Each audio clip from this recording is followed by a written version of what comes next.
నమస్తే, నేను మీ Rajendra. For the పీపుల్కి స్వాగతం. ఒక చర్చ నడుస్తుంది ఆంధ్రప్రదేశ్ క్యాబినెట్ విస్తరణ అని. నిజానికి ఆంధ్రప్రదేశ్లో ఇప్పుడు క్యాబినెట్ విస్తరణ జరగవలసినటువంటి పరిస్థితి, అవసరం ఏదైనా ఉందా? ఇవాళ మంత్రులకి ర్యాంకులు ఇస్తూ మంత్రులు ఎవరైనా తమ ప్రతిభా పాఠవాలను పెంచుకోకుండా నిర్లక్ష్యంగా ఉన్న పరిస్థితి కనపడుతుందా?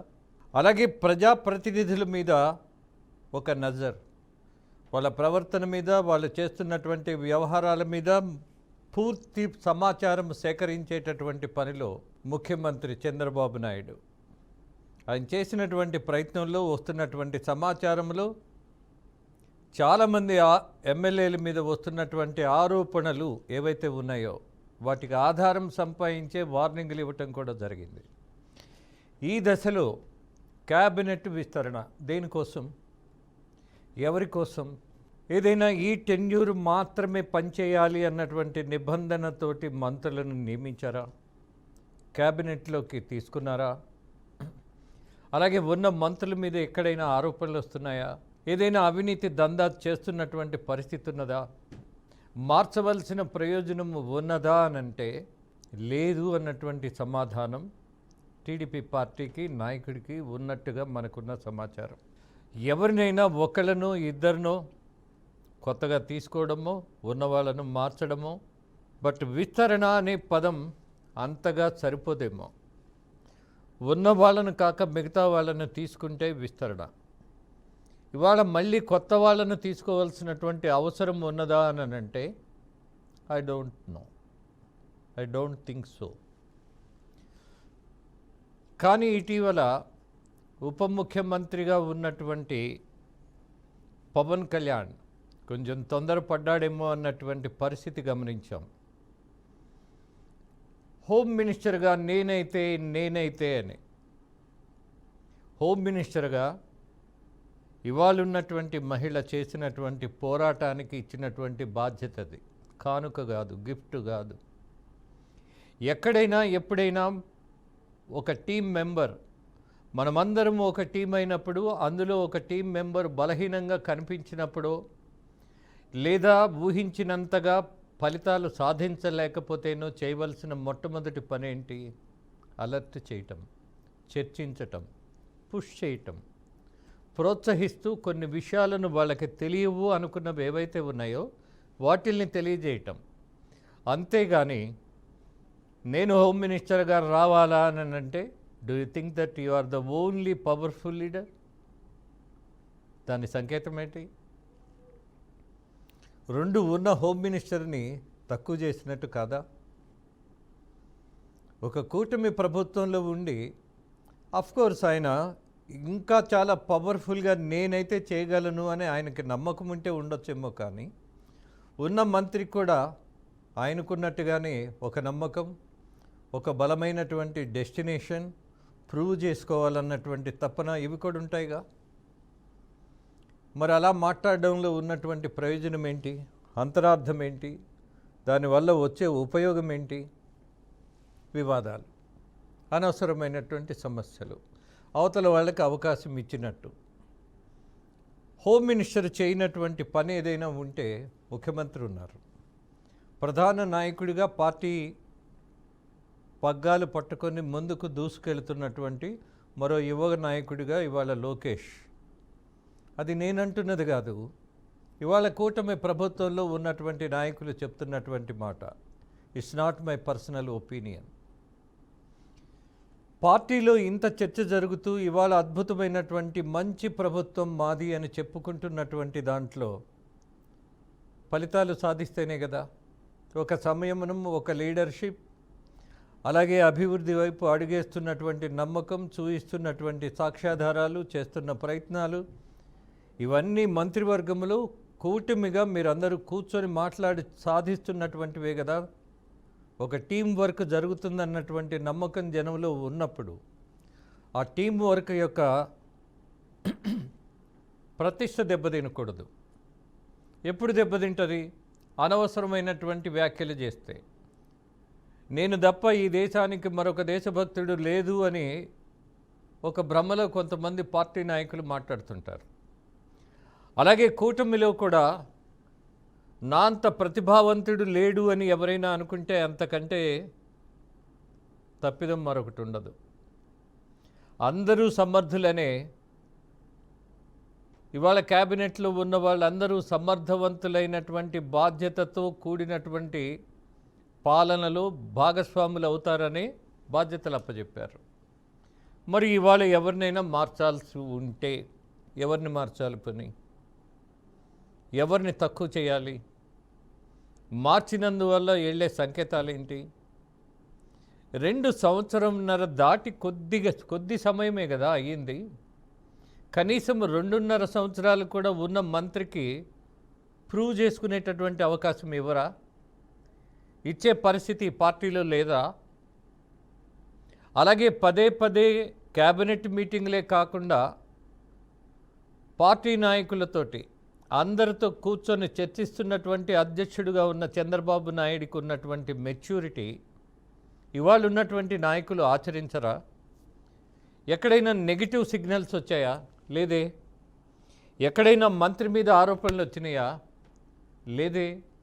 మొదట్లో 1 or 2 థింగ్స్, అవి కూడా నెగ్లిజిబుల్. కుటుంబ సభ్యుల యొక్క ప్రమేయం పెరిగింది ఒక మంత్రికి అని ఆయనకి వార్నింగ్ ఇచ్చారు. అలాగే కొంతమంది మంత్రులు ప్రజాప్రతినిధులను, అంటే ఎమ్మెల్యేలను కానీ అక్కడ ఉన్నటువంటి నాయకులను కానీ, అలాగే స్థానిక సంస్థలకు సంబంధించినటువంటి సర్పంచులు అవ్వచ్చు, వేరే వాళ్ళు ఎవరైనా కావచ్చు, వీళ్ళని గుర్తించట్లేదు, గౌరవించట్లేదు, రిసీవ్ చేసుకోవట్లేదు అన్నటువంటి నింద మోసినటువంటి ఎమ్మెల్యేలను కూర్చోబెట్టి చంద్రబాబు గారు ఇచ్చినటువంటి వార్నింగ్ చిన్నది కాదే. బయటికి ఈ సమాచారం వెళితే ఎమ్మెల్యేలు యొక్క వ్యవహార తీరు చాలా అసంతృప్తిగా ఉంది అని ఒక ప్రధాన నాయకుడే ప్రకటిస్తే, దాన్నే చర్చిస్తే, ఆ విషయం బయటికి వెళితే ఇబ్బంది అవుతుందేమో అన్నటువంటి ఆలోచన ఆయన చేయలా. బాధ్యత కలిగినటువంటి నాయకుడిగా, ముఖ్యమంత్రిగా, పార్టీ అధ్యక్షుడిగా ఆయన చేసినటువంటి ప్రయత్నం రాష్ట్రాభివృద్ధి కోసం తీసుకున్నటువంటి నిర్ణయాలలో నిలబడవలసిన వాళ్ళు ఎవరైతే ఉన్నారో ప్రజాప్రతినిధులు చేస్తున్నటువంటి మంచిని జనం మధ్యకి తీసుకెళ్లాలని ప్రోత్సహిస్తున్నటువంటి తరుణంలో నిర్లక్ష్యంగా వ్యవహరించినటువంటి ప్రజాప్రతినిధులు కూడా ఉన్నారు. Just now we have mentioned about Kolikapudi Srinivasarao. ఆయన వ్యవహార తీరు చాలా అభ్యంతరకరంగా ఉంది అని మాట్లాడిన తర్వాత ఆయన మీద చర్యలు తీసుకోవడానికి మాత్రం కొంత సమయం, ఐ డోంట్ నో ఎందుకు తీసుకున్నారో అది అధినేతకే తెలుసు. అలాగే అనంతపురానికి సంబంధించినటువంటి ఎమ్మెల్యే కూడా నోరు జారి మాట్లాడడం. కానీ ఎమ్మెల్యేలు కానీ ప్రజాప్రతినిధులు ఎవరైతే ఉన్నారో, ఎమ్మెల్సీలు కానీ, హూ ఎవర్ మేబీ, చిన్న నాయకులు కావచ్చు, అధికార ప్రతినిధులు కావచ్చు, మాట్లాడబోయే ముందు ఆలోచించి మాట్లాడాలి అన్నటువంటి నిబంధన ఒకటి ఖచ్చితంగా పెట్టుకోవాలి, దాన్ని దాటకూడదు. ఇవాళ ఉన్నటువంటి పరిస్థితుల్లో ఆంధ్రప్రదేశ్ క్యాబినెట్ విస్తరణ జరుగుతుందా అని అంటే జరిగే అవకాశం లేదు అన్నటువంటి సమాచారం నేను చాలా స్పష్టంగా చెప్పదలుచుకున్నా. మార్చాల్సి ఉంటే అసలు ఆ ప్రశ్న ఎందుకు వస్తుంది? ఇవాళ మంత్రుల యొక్క ర్యాంకులను బట్టి తక్కువ మార్కులు వచ్చిన వాడు ఎందుకు పనికిరాడు అన్నటువంటి పరిస్థితి ఉంటుందా? లేదు. ఇచ్చిన బాధ్యతను అత్యంత ప్రతిభావంతంగా ఎవరు నిర్వహించారు అన్నటువంటిది మాత్రమే ర్యాంకింగ్. ఇది ప్రోత్సహించేటటువంటి విధానం, తక్కువ చేసేటటువంటి విధానం కాదు ఇది. తక్కువ ర్యాంక్ వచ్చినటువంటి మంత్రి యొక్క ప్రతిభను పెంచుకోవాలి అన్నటువంటి విశ్లేషణ, ఎనాలిసిస్. ఉన్న క్యాబినెట్లో ఉన్న వాళ్ళందరి మధ్య పోటీ తత్వాన్ని పెంచేటటువంటి ప్రయత్నం ముఖ్యమంత్రిగా చంద్రబాబు నాయుడు చేసినటువంటి గొప్ప ప్రయత్నం అది. ఒకరిని తక్కువ చేయటం కాదు, మరొకరిని ఎక్కువ చేయటం కాదు. ఫైళ్ళ క్లియరెన్స్లో ఇటీవల ఒక కలెక్టర్ అద్భుతంగా పనిచేశారు అన్నారు. అంటే మిగతా వాళ్ళు పని చేయలేదని కాదు దాని అర్థం. రాముడు మంచి బాలుడు అనంటే మిగతా ప్రజలందరూ తక్కువ, అసమర్థులు అన్నటువంటి అర్థం తీసుకోకూడదు. ఇక్కడ కూడా అంతే. ఈ ర్యాంకులను బట్టి ఎస్, ఇవాళ ఏదో విస్తరణ జరగబోతోంది, కొంతమందిని మార్చబోతున్నారు, దాని మీద పెద్దగా ప్రజలకు వచ్చేటటువంటి ఉపయోగం లేనటువంటి సబ్జెక్ట్ ఇది. Even myself, why I should discuss about this problem, about this issue?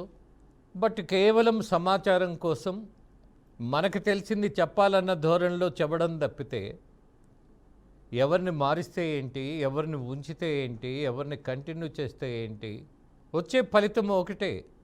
Because ప్రధాన నాయకుడిగా చంద్రబాబు నాయుడు తీసుకుంటున్నటువంటి అభివృద్ధి మంత్రం అంటున్నామే, కానీ ఇక్కడ ఈ అభివృద్ధి మాంత్రికుడిని కూడా హెచ్చరించాల్సిన పరిస్థితి ఉన్నది. ఏమని హెచ్చరించాలి? హెచ్చరించడం అని అంటే అలర్ట్ చేయటం. ఎందులో? కార్యకర్తలకు ఆయన సమయం ఇవ్వట్లేదు అని ఒక వాదన వినిపిస్తున్నప్పుడు, ఒక అబద్ధపు ప్రచారం జరుగుతున్నప్పుడు ఈ ప్రచారాన్ని గండికొట్టాల్సిన అవసరం ఉంది. ఆయన నిత్యం పార్టీ కేంద్ర కార్యాలయంలో వీలైనంత వరకు కార్యకర్తలందరికీ అందుబాటులో ఉండే ప్రయత్నం చేస్తూనే ఉన్నారు, దాన్ని కాదనలేం. అలాగే క్యాబినెట్ మినిస్టర్కి సంబంధించి వాళ్ళందరితో కలిసి కూర్చొని మాట్లాడేటటువంటి విధానం ఎప్పుడూ జరుగుతూనే ఉంది, నిరంతరం.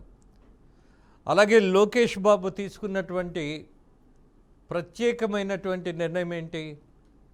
జరుగుతున్నటువంటి పాలనలో అనేక శాఖల్లో ఎక్కడెక్కడ ఏం జరుగుతోంది, ఎక్కడ లోపం ఉంది, ఎక్కడ ప్రతిభావంతంగా పనులు చేస్తున్నారు, చేయటం లేదు అన్నటువంటి సమాచారం కూడా ఆయన వ్యక్తిగతంగా కూడా సేకరిస్తున్నటువంటి విధానం ఉన్నది. కానీ ఒక ఫీలర్ వదులుతారు, మంత్రుల్ని మార్చబోతున్నారు అని. మార్చినా తప్పే ఉంది, మరొకరికి అవకాశం ఇచ్చామని పాజిటివ్గా ఆలోచించవచ్చుగా. ఒకళ్ళే ఉండాలా 5 సంవత్సరాలు? కానీ ఒక మంత్రి తనను తాను ప్రూవ్ చేసుకోవాలంటే మినిమం 2 years అయినా వాళ్ళకి సమయం ఇవ్వాలి. ఆ శాఖకు సంబంధించిన విషయాల్లో అవగాహన పెంచుకోవాలి. ఆ సమయం మనం ఇవ్వకపోతే మనమే వాళ్ళని ఫెయిల్ చేసినట్టు అవుతుంది. ఆ మాత్రం విచక్షణ ఈ పార్టీ నాయకులకు ఉందని భావించవచ్చు. బికాజ్ ఇక్కడ కాళ్ళు పట్టుకున్న వాళ్ళకో, బూతులు తిట్టిన వాళ్ళకో, నీచంగా ప్రవర్తించిన వాళ్ళకో, దాడి చేసిన వాళ్ళకో మంత్రి పదవులు ఇవ్వాల.